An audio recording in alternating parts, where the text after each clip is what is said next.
I'm Pat Miller, and this is the Professional Photographer Podcast. Oh, productivity. Productivity. The word productivity. I didn't know you could spell productivity with 4 letters, but yet here we are. If you're a creative professional, you probably think about all the stuff on your to-do list as a burden, as a chore, as something that gets in the way of your opportunity to capture great images and thrill your clients. But what if we were able to reposition in your head that a freedom comes with the plan? Meaning, the more structured we are, the more free we can be. Now, you may be thinking, Pat, that makes no sense, but I promise you it does. And on today's episode, we're going to sit down with a productivity expert and talk about how you can build a calendar just for creatives that will open up more time for you to spend with your family, with your hobbies, with your clients, and with your art. It's not impossible. It's just a matter of efficiency. So if you're with me, if you're ready to rethink how you get everything done, which is going to take some bravery. So I'll mail you one of those little medals that they give people. So I'm going to give you a bravery medal if you've got the guts to stick with me on this episode. If you're ready, we're going to start the conversation right now.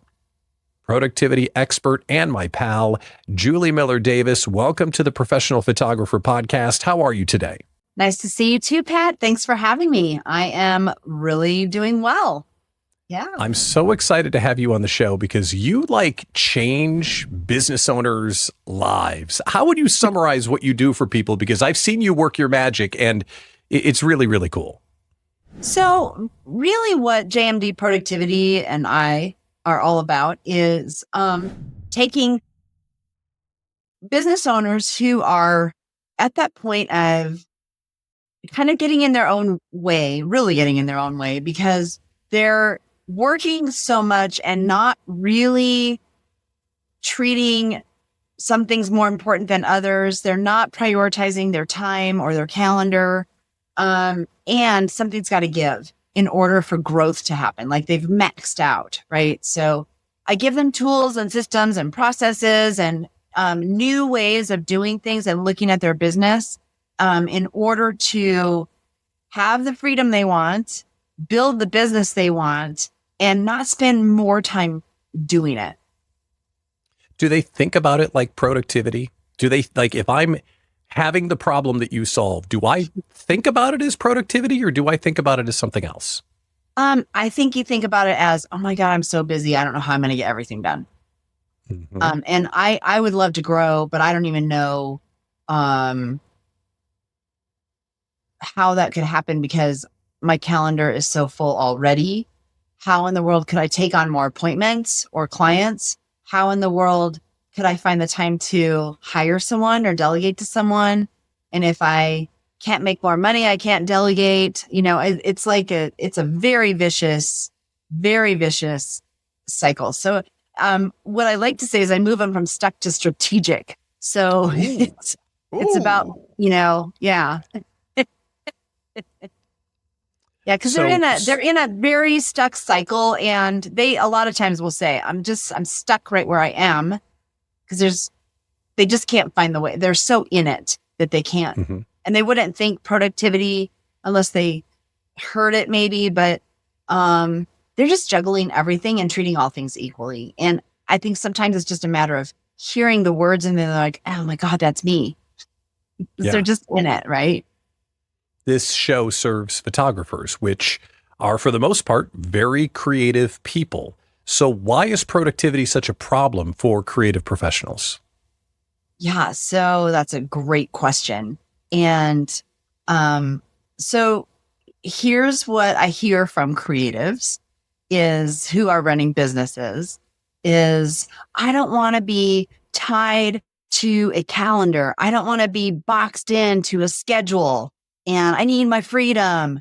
And the truth is, by not having a plan and by not having a calendar or a schedule, a tight schedule. I mean, you guys, as photographers, you have a calendar. You have a calendar of appointments. You have a calendar of who you're shooting when. And then I don't know if you're calendaring when you edit or not, or you go through things. You may be just kind of leaving that up to, I know I got to get it done, and I'm just going to do it when it strikes me at, midnight on Tuesday, or I got that appointment to follow up with these photos with that client. So now I got to cram that in today. And so what's happening is you've lost your freedom and you've lost time to create by not having a plan.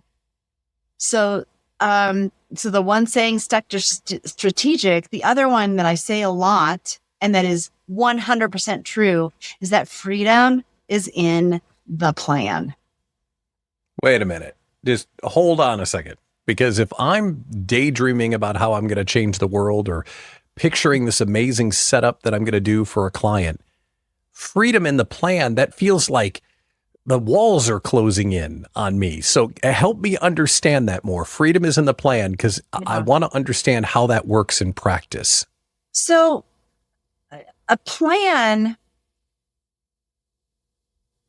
is really about, I've got to have space in my day, in my week, in my month for everything. And that includes creative time. And plans that you guys, you're not writing it in your blood or in or chiseling it in stone.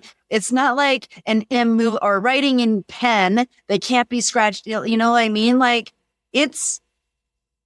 plans are fluid, and your calendar is also fluid and a living document that can be molded and morphed and revised. But what happens, I am guessing, is that the business side of things is what's falling through the cracks. The admin, the maybe the invoicing. You might have thousands, tens of thousands more of dollars hanging out there because you don't have a grip on your admin. Getting back to people when they're wanting to book with you might be an issue. And it's like all these things become urgent and become like a knee-jerk reaction to, oh God, I forgot to do that. I haven't done that. I didn't do that. And so things are falling through the cracks because you haven't been intentional about building time in for those things. And things are fluid. And I think we're going to get into it a little bit, Pat, like how to actually plan. But I want you to realize that you have to build, there's enough time. First of all, there's plenty of time to get it all done and have time for yourself and your dogs and your spouses and your kids and your house and the things that you love. And if you're not seeing where that there is that space and that there is that time, then there isn't that time. Or you don't know what you're doing.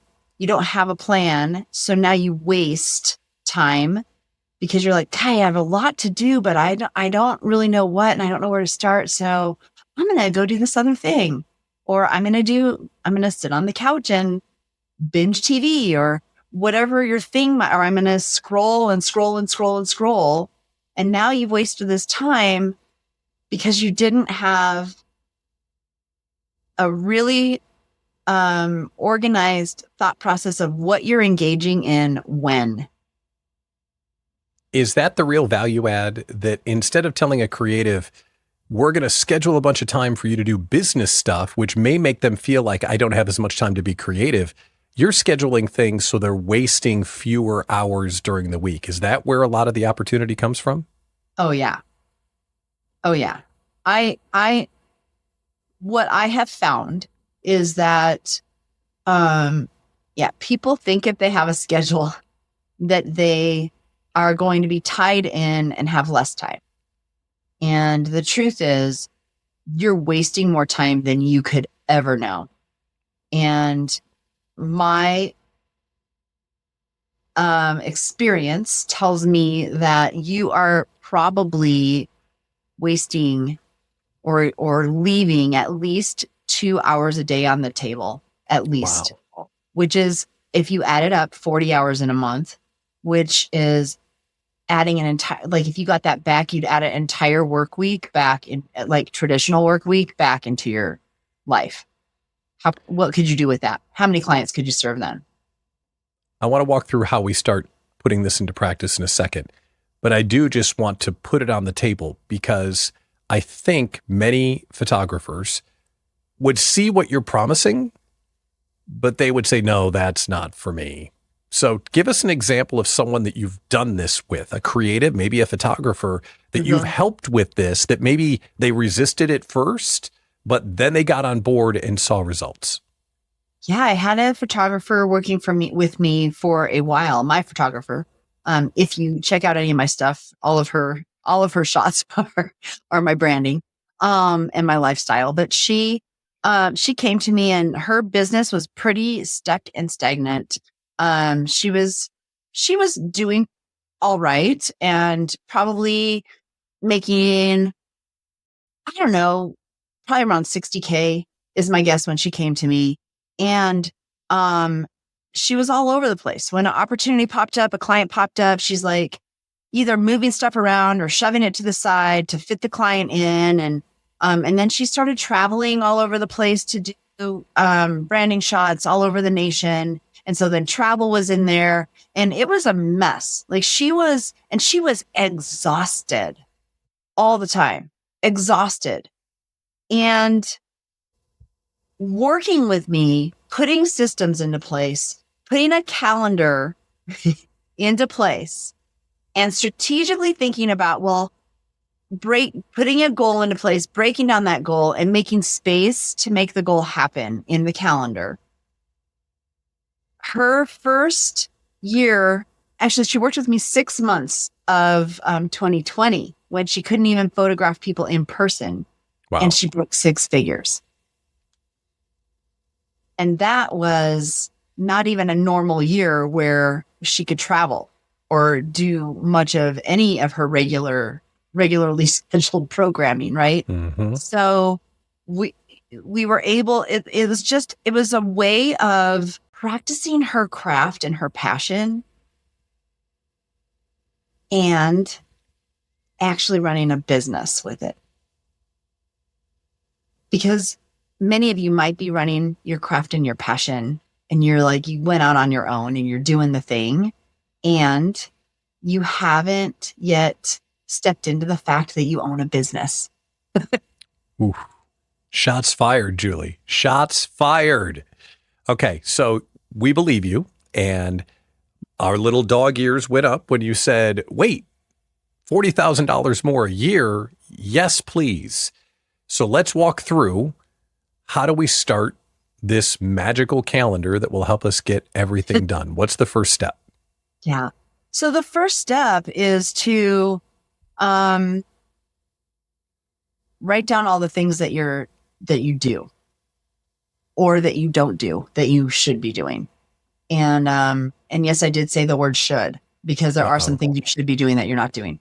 And maybe you shouldn't be the one doing them, but but that's a whole other can of worms, ball of wax, whatever you want to call it. So it's writing down all the things you're doing, clients you're shooting, editing that you're doing, scheduling that you have to do, client follow-up that you have to do when you're going through their photos with them. If you're creating books for them, you've got that project piece in there.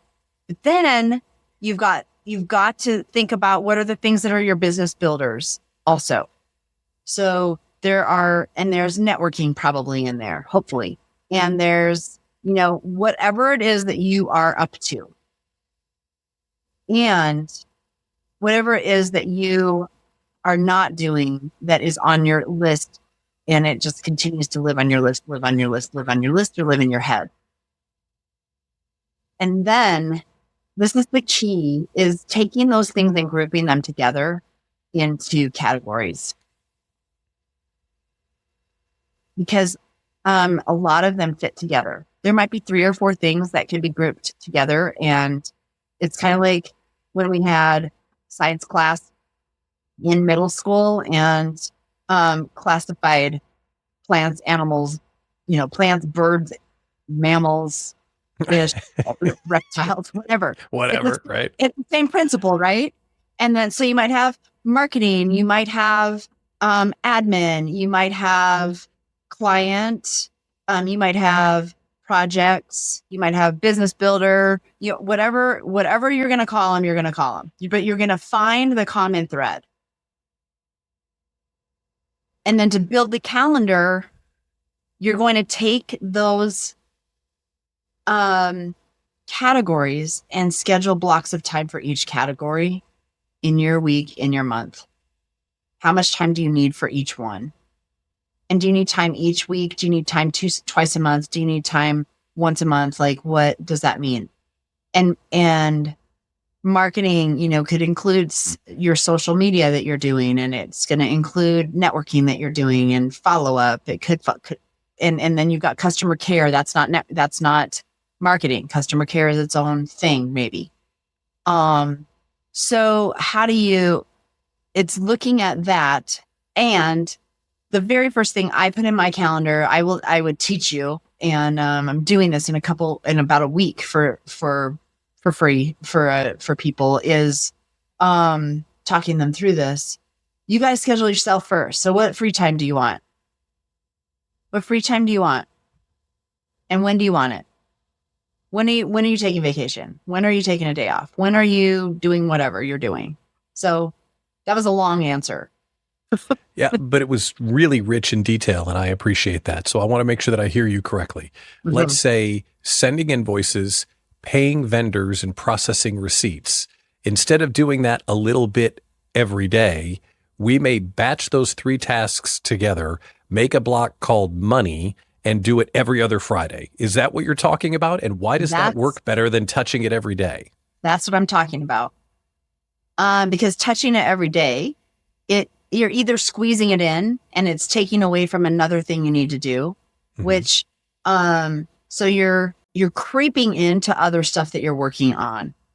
And so it's bouncing. You start bouncing back and forth, back and forth, back and forth. And then you start it, and then something else pops in your head, and so you don't finish it. And then you don't realize you didn't send that invoice, or it's like, it's insanity. And mm-hmm. so by doing it every Friday, every other Friday, or Monday, or whatever day you choose, and you spend, you schedule 30 minutes on it, you'll get it done, and you'll know what's happening with your money. And if you're touching it every day, first of all, you don't have a consistent time that you're doing it. You don't have a consistent way that you're doing it. You're not, so you've got this master list of things that you check on when you get to your money block. And you may not need to check on all of them. Maybe it's just one, but you've got this master list that you draw from of what you're going to spend that 30 minutes on. I like this. I like organizing by task. I like getting into one frame of mind and doing all the similar tasks at once. That makes sense. However, how do we make this something that we actually stick to, and not some pretty thing that we make and it's just another thing that we forget to use? Well, that's around patterns and habits, and it's a change in mindset around your calendar. And I was actually just talking about this yesterday with a bunch of my clients, that I'm wondering if you would just ignore an event on your calendar with a client. My guess is the answer is no. So why would you ignore an event on your calendar with your money? So a couple of things need to happen. Number one, you need to think of it as you are building trust with yourself when you honor your calendar. And the other piece is honor. You're honoring your calendar and you're building trust with yourself. Because some of you are saying, well, I've tried that and it doesn't work. And I've never been good at that.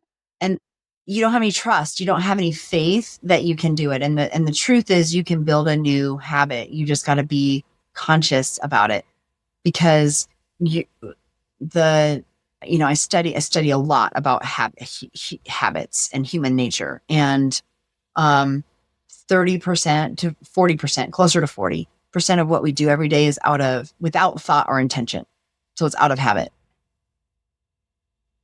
So if you habitually ignore your calendar, what if for 2 weeks you let that habit go and you just you're like, all right, for 2 weeks, I am going to pay attention to my calendar and I am going to do it. 2 weeks is not enough to shift a habit, but you will see, and there will be a reward about how productive you've been, how much you've gotten done, and how much time you feel like you have on. You're like, I'm done with it. What? I'm done. I don't. Did I forget to do something?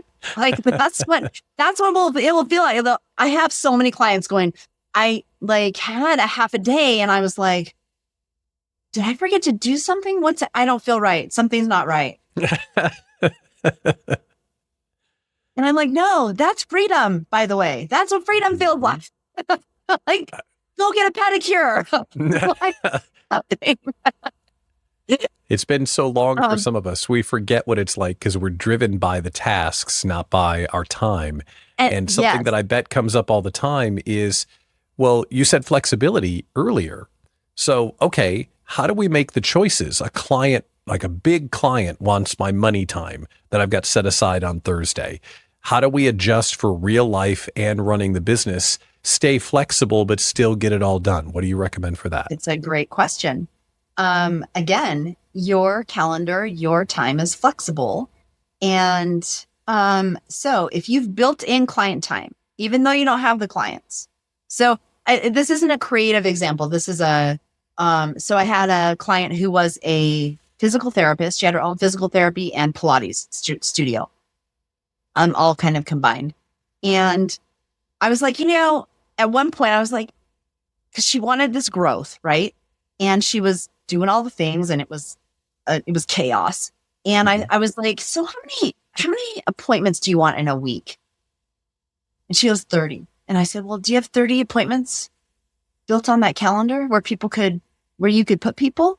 She goes, no, I just fit them in. And I was like, well, how's the universe or the business gods or whoever, how are they to know that you have room for 30 people? So she adjusted her calendar, had room for the 30, and it's like they started coming. So if you build in client time, knowing that client time may not happen exactly then, but we've got to see that there is space. We've got to see that there is time. So you build in the client space and you build in your money time. And now a client can only meet with you on Friday at 10, right? This big client. And you're like, Friday at 10 is my money time. Julie said I'm supposed to honor my calendar. Like, you know what? Let me see if I can make that work. Let me take a look. You're going to trade. I call it time trading. You're going to trade money time for client time. Boom. It's done. I'm going to do money time on Wednesday. And that client time that I had scheduled on Wednesday is now on Friday. What I don't want you to do is be like, oh yeah, I'm supposed to do you're thinking to yourself, I'm supposed to do my money time. Julie said, do my money time, but this big client. So I'm going to shove the money time under the rug. And this is the third time I've done that. How long till the money time trips you up and takes you down, right? Because you ignored it. Instead, you're using your calendar almost like a slide puzzle. Blocks can be exchanged, moved to make the picture that you want. This sounds relatively simple. List all my stuff, batch them by type, put it on the calendar, hold myself accountable. If someone were to take those 4 action steps, how quickly can this go into effect? Is this a 90-day transformation? Is this a 6-month transformation? How quick can we go from my hair is on fire? As you can see, my hair was on fire. My hair is on fire to I'm running the system that Julie taught me. So you're going to start building out basically what I call the ideal calendars where this comes to, and you've already got stuff on your calendar. So it's not an overnight shift. You've got to give it time. What blocks could you put into place now? And then really starting to build that ideal calendar out a month from now. And it should ideally start to take hold within a month, 2 at the most. And you need to know that your business is going to grow, shift, change. Seasons affect your business, whether it's the actual seasons or there's seasons in your business. So the calendar needs to be reviewed and adjusted with the season. And like, you're like, oh my God, my busy season. So you're going to have more, you're going to build it differently than you would in January. Mm-hmm. I'm photographing seniors. It's crazy, all summer, all fall. It's crazy. So your calendar in the summer and fall is going to look like Abby Miller. It's going to look way different than January, February, March. It just is. She's still photographing. It's just different things, and it's not quite so insane if that's your gig.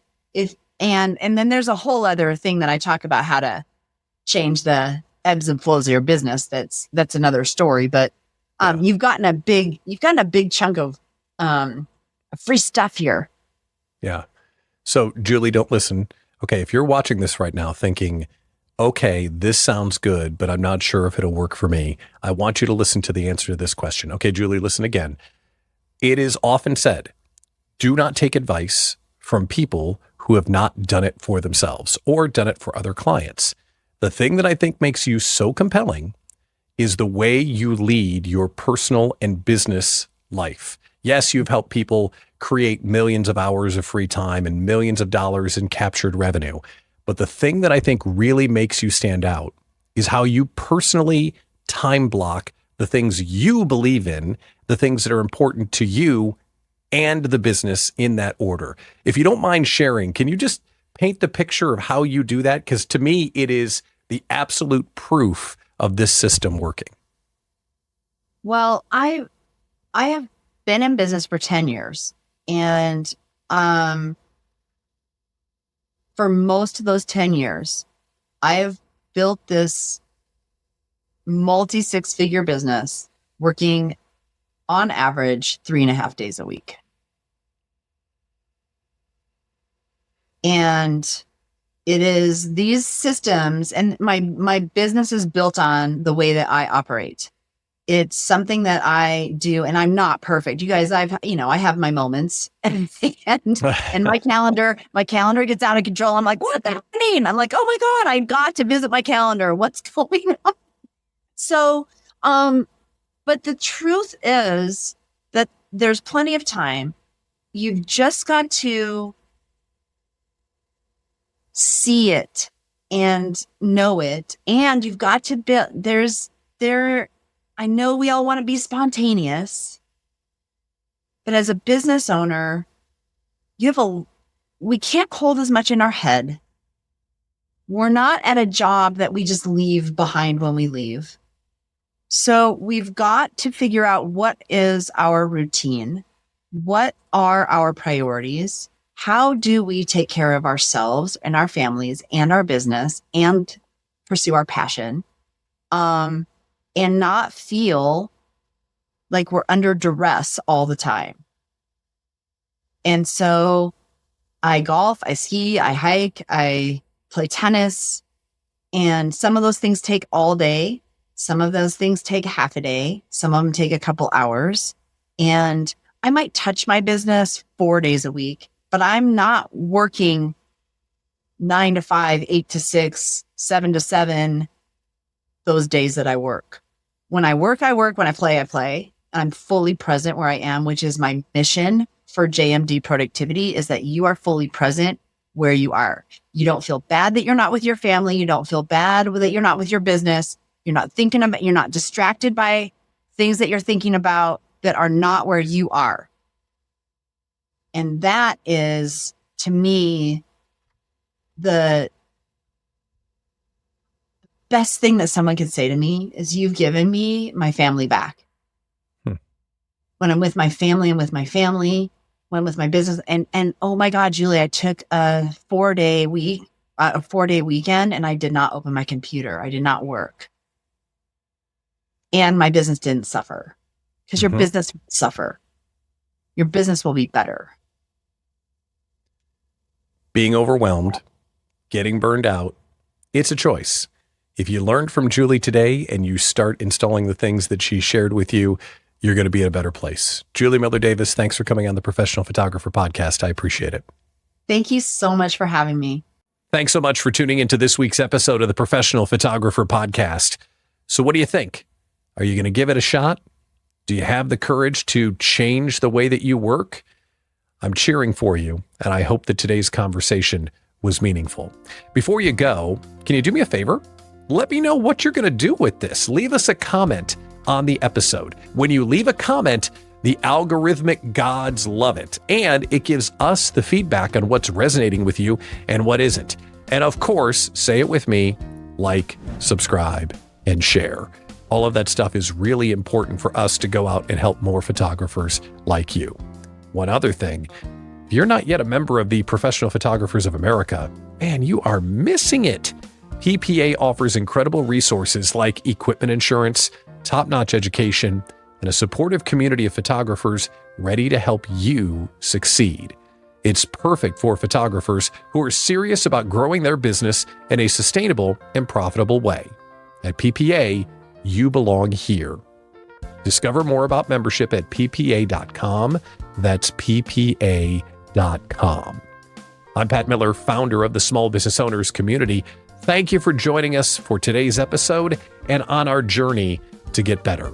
We appreciate your support, and we'll be right back here real soon with more tools to help you build your business with the Professional Photographer Podcast. See you next time.